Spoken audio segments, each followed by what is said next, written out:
Hi, this is AJ and welcome to step number 4.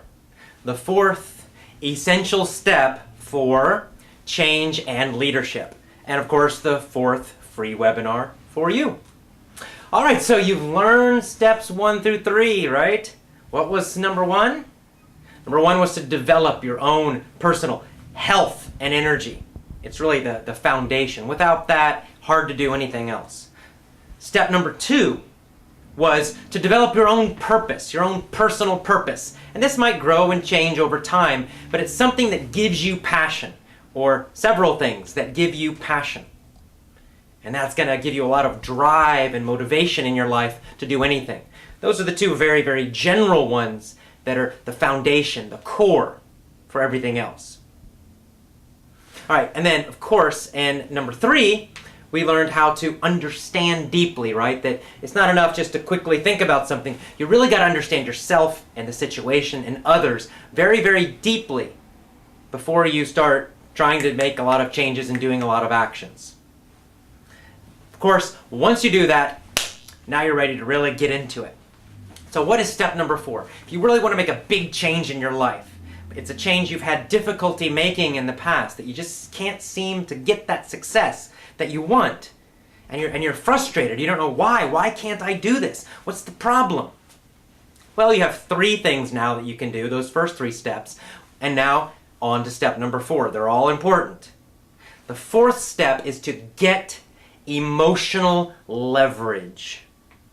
Get emotional leverage. If this is a change you're making for yourself, using the common example of wanting to jump your English level higher and improve your English a lot, or anything else, then you got to get emotional leverage on yourself. Leverage, this is sort of the little symbol that we'll use for leverage. And if you're trying to change other people for the better, something that they want, and you're trying to help them, then you also have to help them get emotional leverage. What is leverage? Leverage is, it's kind of a physics term. It just means it's something that multiplies force. It multiplies force.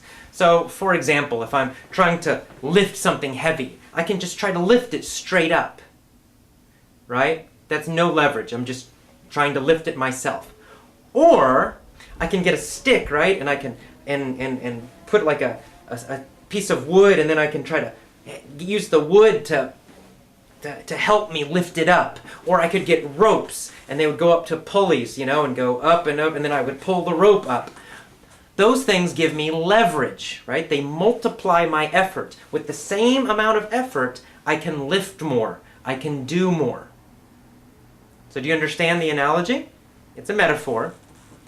We're comparing it to something physical like that. So emotional leverage means some kind of motivation or emotion or belief or idea that helps you develop more emotional power to change. See, emotion is what is important, not logic. Right? We all tend to focus on the logic, what's very reasonable and rational and logical, and we think that that's going to give us the motivation and the power to do something.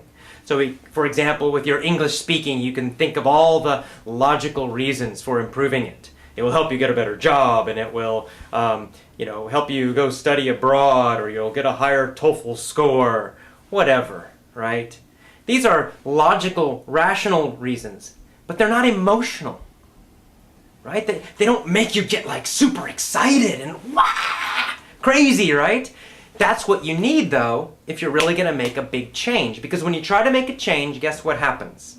You encounter problems. You encounter difficulties. It's not always just simple and easy and everything's wonderful every day. Well, if you're going to get through those challenges, you've got to have tremendous emotional power. So it's not enough just to have a rational, logical reason. To make a change, you need emotional leverage. It means strong, powerful, emotional reasons to change.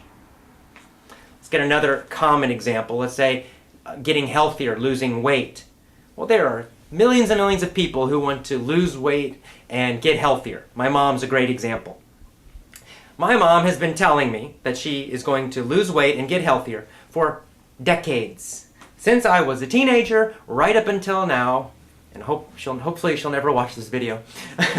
She has been telling me, oh, I want to get healthier, oh, I'm going to lose weight, oh, I'm going to lose weight. She's been telling me this. She's told me 1,000 logical, rational reasons why she needs to do this. Yet she has not done it.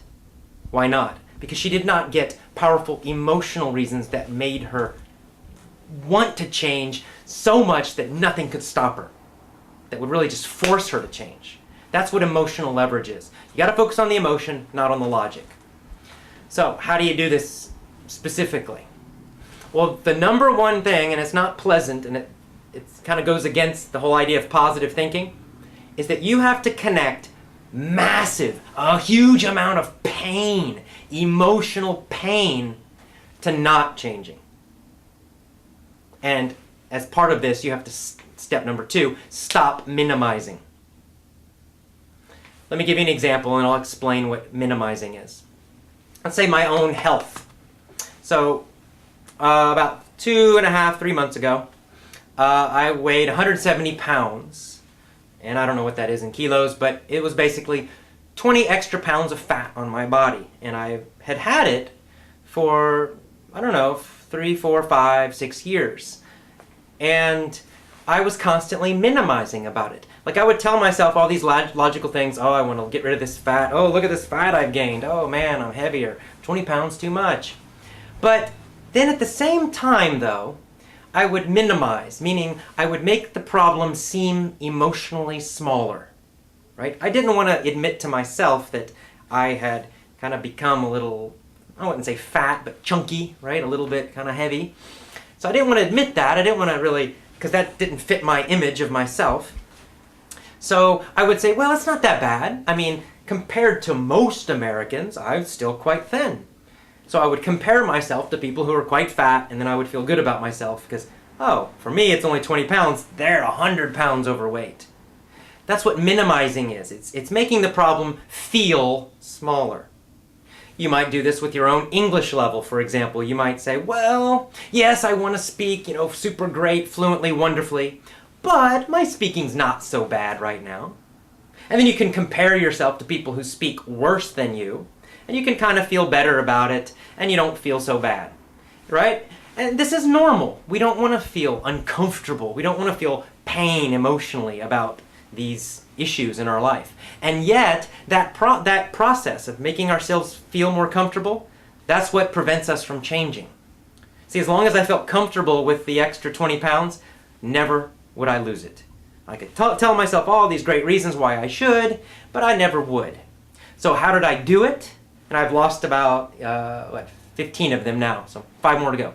But how did I start that process? I did the exact opposite. I connected massive, massive, massive pain and discomfort to not changing, right? So what I started doing is I'd get in the mirror and I'd look and I'd have like shirt off and I would like grab the fat and just look down and I would like kind of make it look even bigger, like put my stomach out, and then I would look at it and I would just make myself feel disgusted. I would like, look at this. This isn't me. This is disgusting. And I would imagine that fat just like all in my body, really like slimy and smelly and disgusting, right? And it wasn't a fun process, but this is what I would do. And then I would start imagining like, okay, what if I continue living the way I live, what will I be like in 5 years from now? And then I would imagine myself like with 20 more pounds, even heavier. And then I would think, what about 10 years from now? And I would imagine like 40 or 60 or 80 more pounds. And then I would start imagining all the terrible consequences of that.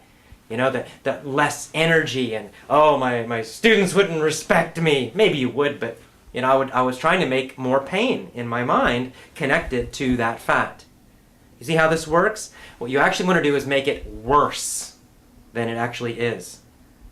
Attach a massive amount of emotional pain, discomfort, fear, anger, all of those things to not changing, to the current situation.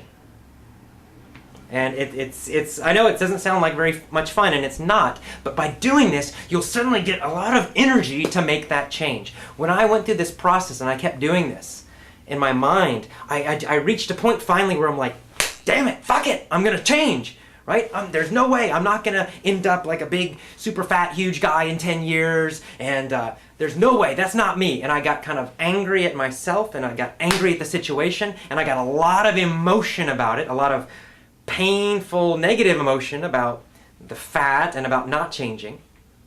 And then the second part of this is, of course, I created a lot of positive emotions about making the change. I started to imagine what I would look like after I made the change. I started imagining having all this tremendous energy, even more energy.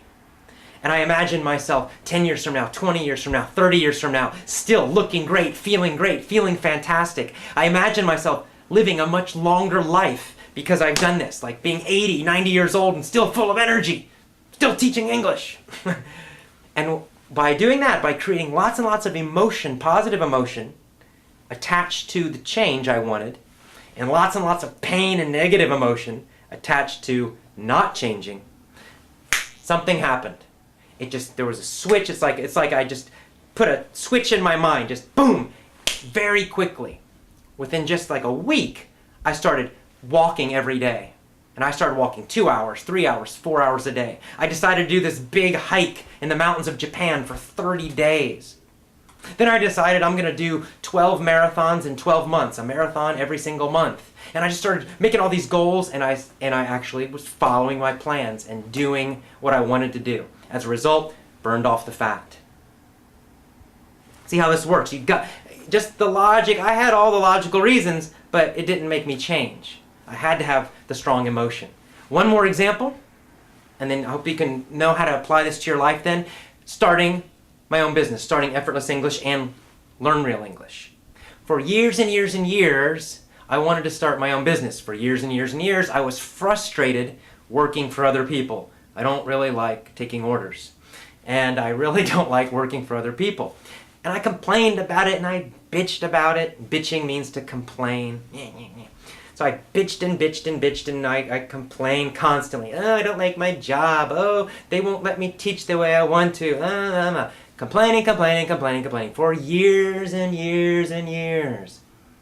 Until finally, I started to do this. I got emotional leverage on myself. I finally decided this is enough. And I really started to focus on the pain of working those jobs. And I multiplied it, I exaggerated it, I focused on it, about how miserable I was having bosses who would not let me teach. And I started thinking about how I was hurting my students because I couldn't teach them the way I knew was best, because I had to follow the rules at my job. So I would, every day, I would imagine myself, I'm harming these students. And I'm not living my own life, and I got myself really upset every day. And it was not fun to be around at that time, but guess what? It finally gave me the emotion I needed to make the change and to start recording my own lessons and starting my own company. So, those are two strong examples. I hope they kind of show you how the process is. You need to do the same thing. Whatever change it is that you want in your life, you have to attach a lot of negative, painful emotion to not changing.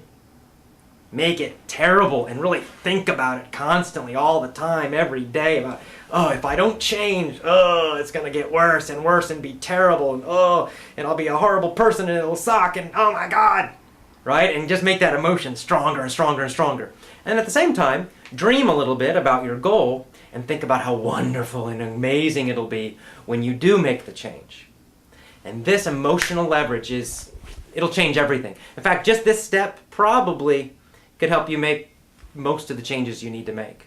I'm going to give you more good stuff that'll help you, develop this even better. But this one is super powerful. So do it. Don't minimize. Don't make the problem seem like it's okay. Make it painful. All right. You must feel it. And that is step number 4, webinar number 4.